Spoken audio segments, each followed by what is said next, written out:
So Woodrow Wilson comes into the picture, and it's about 1912. We're getting ready for this presidential election. This is the one that's going to sort of change the course away from the Republicans and lean more towards Democrats. And they have about a 50-50 split in the 20th century. So Woodrow Wilson in 1912, the Democrats, remember here, could smell victory because the Republican Party had split. And we'll talk about the Bull Moose Party in a minute, the progressives. But Woodrow Wilson and the Democrats, they could smell victory because whenever you split a major party and you wind up with a third-party system, a three-party system, the remaining primary party they're going to dominate.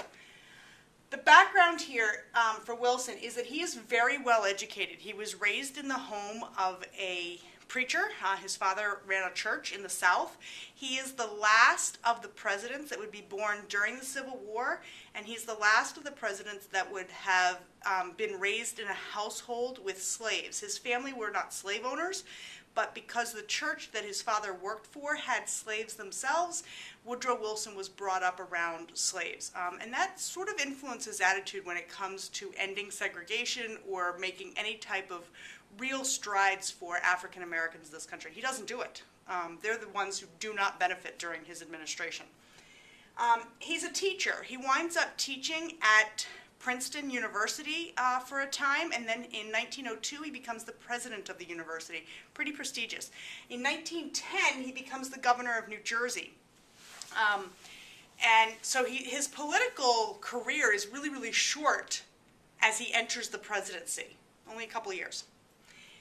His platform is going to be a plan called New Freedom. Remember I told you that every president, it seems, from Roosevelt on, has some sort of plan. Woodrow Wilson's is New Freedom, and this is what he's going to go after. He wants antitrust legislation, stronger, more resilient antitrust legislation. He also wants to do banking reform. Our banking system was old, it was outdated, and he wanted to change the way banks were run in this country. He also wants to see tariff reductions. Remember, he's a Southerner. He's from Virginia. Southerners don't like tariffs because they benefit the North mostly, and the Southerners just have to pay more money for products regardless of what happens as long as there's a tariff in place. So he wants tariff reductions. He doesn't believe that people should be unfairly punished for what they buy. The Bull Moose Party starts with Teddy Roosevelt and ends with Teddy Roosevelt. The progressive Republicans were not happy with Taft. T-A-F-T, take advice from Teddy, didn't really work because Taft went his own direction. So the progressive Republicans were not happy, and they're going to form their own party.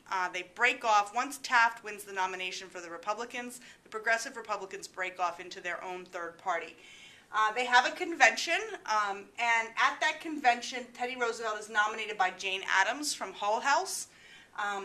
But remember that a divided party equals a Democratic victory. You can't, the Republicans don't have a shot here because they've divided themselves. They split their own vote. Teddy Roosevelt goes on a campaign. He goes stumping for his campaign and gives a lot of speeches and so forth. And on a particular day in Milwaukee, it was cold, and he is preparing to give a campaign speech. He gets shot, and it's not long before the election. Now, what saves his life is that he was shot in the chest, and in his pocket was his speech, which was 50 pages long. Can you imagine sitting through that? So 50 pieces of paper that were doubled over, so he basically had 100 pages between the bullet and his heart. Now, would that be enough to stop the bullet? Nope. But he also had his eyeglass case, which was metal, in his pocket as well, and that sort of slows down the bullet.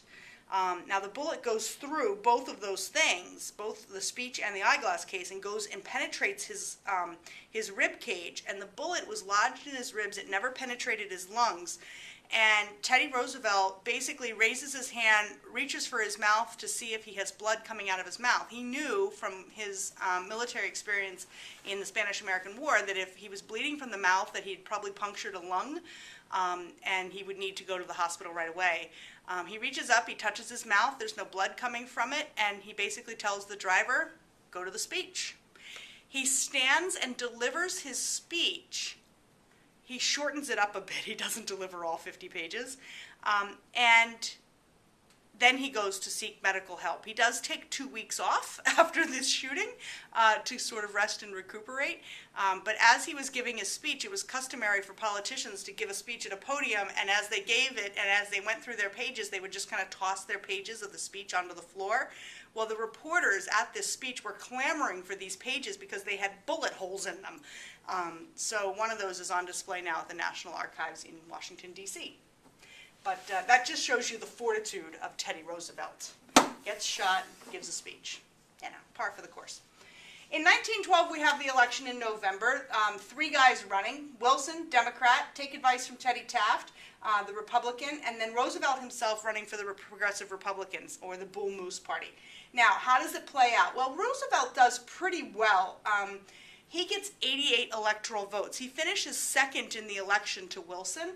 Taft only gets 8 electoral votes, and Wilson would get the remaining, and that would be enough to put him over the top to win the presidency. Here's the problem, though.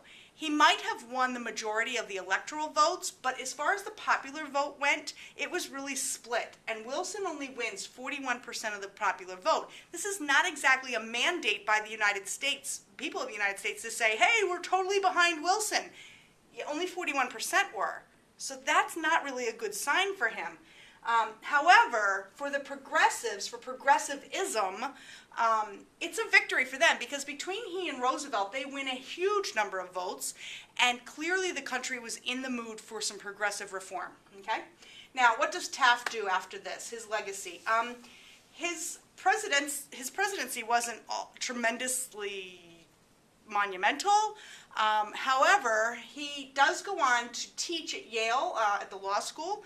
And then in 1921, he would be nominated by a future president to be the Chief Justice of the Supreme Court. So that was really cool. And that, if you read Teddy Roosevelt's, or Taft's, memoirs, those would be the most important years of his life. Like, those are the ones he really remembers, as being the Chief Justice of the Supreme Court. And he would serve there until 1929 when he passes away. The triple wall of privilege. This is what Wilson is going to go after. He wants to go after what he refers to as the triple wall of privilege. These are institutions that have had really no legislation passed. There's really been no changes to them. They've just been kind of allowed to exist, and he's sick of it. So he goes after tariffs, banks, and trusts, and we're going to deal with them in that order. So the tariffs, Wilson wants those reduced. Again, Southerner doesn't like tariffs. Let's get them down, okay? They're unusually high, and they're still elevated from even the time of the Civil War. They're still really elevated, so he wants to see those reduced.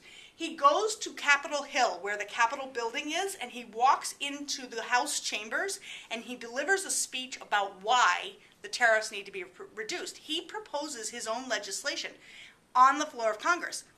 Presidents don't do that. This really takes the Congress back. The House doesn't know what to do with it. Why is the president here? Why is he talking to us? Why is he giving a speech? They didn't even give State of the Union addresses to the floor of Congress ever since Jefferson. So this was a completely new and different type of president that's actually going to show up and give a speech. Whoa. They passed the typos. The Underwood tariff bill.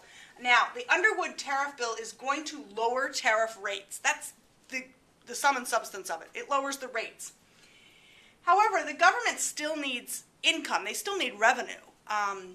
So the 16th Amendment is passed at this time as well during Wilson's administration, first term. The 16th Amendment is a graduated income tax. Remember that they had tried to do income taxes in the past, and the Supreme Court said, no, you can't do that because you're unlawfully taking people's property without due process. Can't happen. So now they changed the Constitution. Supreme Court doesn't like it when we did it before. We'll just change the Constitution. So they do that with the 16th Amendment. There are still people today that would cite that this is totally unconstitutional. And don't like income taxes at all. Who does? But they're a necessary evil. So, banking. He goes after the banking system basically because it's an old system. It doesn't work for the American people anymore. So we need to change it. So Senator Aldrich, he comes forward and he recommends creating a gigantic national bank, essentially another Bank of the United States. Well, Wilson doesn't want to do that. He doesn't want some monstrosity running the banking in this country. So he says, no, that's not good. We don't want that. So what he says instead, and this all comes about because Louis Brandeis writes a book called Other People's Money and How the Banks Use It. It's really sort of an expose about how the banking system works in America. And so Wilson says we need to decentralize the bank. We need to break it apart so it has regional management. So they passed, in 1913, they passed the Federal Reserve Act. And what the Federal Reserve Act does is it sets up the Federal Reserve Board.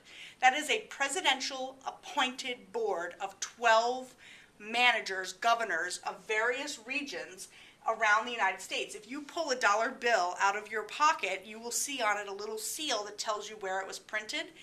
That is one of the Federal Reserve branches. Okay, there are 12 of them in this country. We might even be up to 13 at this point. But in any event, the Federal Reserve Act of 1913 is the most important economic legislation from the Civil War to the New Deal, to FDR. It's huge, okay?